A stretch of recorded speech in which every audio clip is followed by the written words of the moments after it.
C'est un très grand professeur. Si vous l'observez, vous verrez. Qu'est-ce que le caméléon? D'abord, quand il prend une direction, il ne détourne jamais sa tête.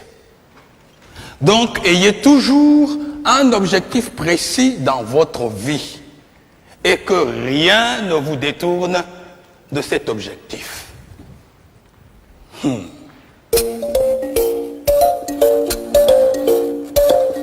Et que fait-il, le caméléon? Il ne tourne pas sa tête. C'est son œil qu'il tourne.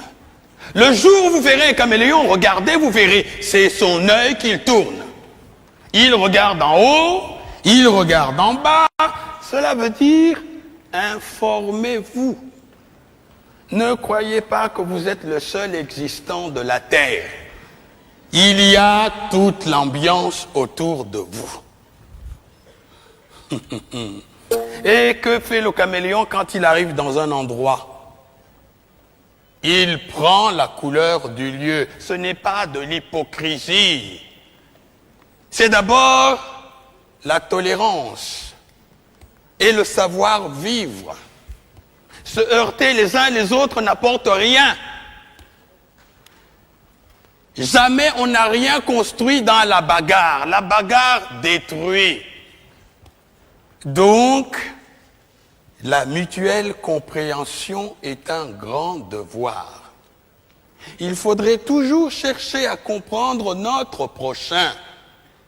Si nous existons, il faut admettre que lui aussi, il existe.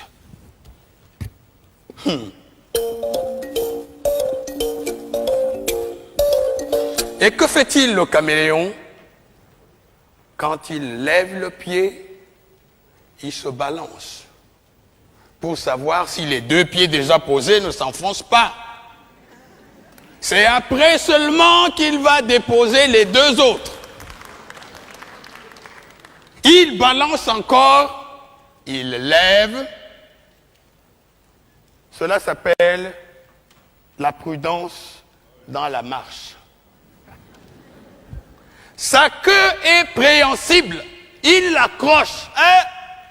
Il ne se déplace pas comme ça. Hein? Il l'accroche. Afin que si le devant s'enfonce, il reste suspendu. Cela s'appelle assurer ses arrières. Ne soyez pas imprudents.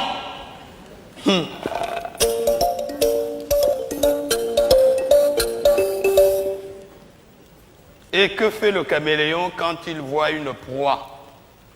Il ne se précipite pas dessus, hein? Il envoie sa langue. C'est sa langue qui va la chercher. Car la petite proie ne vous dit pas qu'elle ne peut pas vous faire mourir. Alors, il envoie sa langue. Si sa langue peut lui ramener sa proie, il la ramène tranquillement. Sinon, il a toujours la ressource de reprendre sa langue et d'éviter le mal. Ne soyez pas imprudent. Allez doucement dans tout ce que vous faites. Si vous voulez faire une œuvre durable, soyez patient, soyez bon, soyez vivable, soyez humain.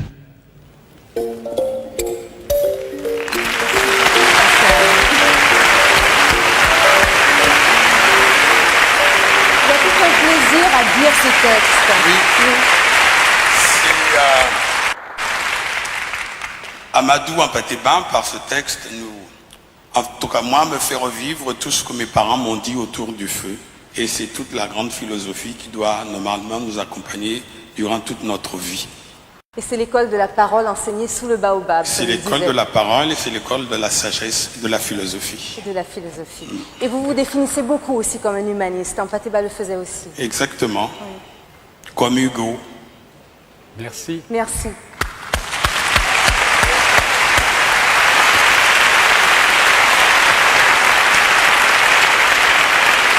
Ainsi, sur ces paroles de sagesse, se termine cette émission, Les profs en fait.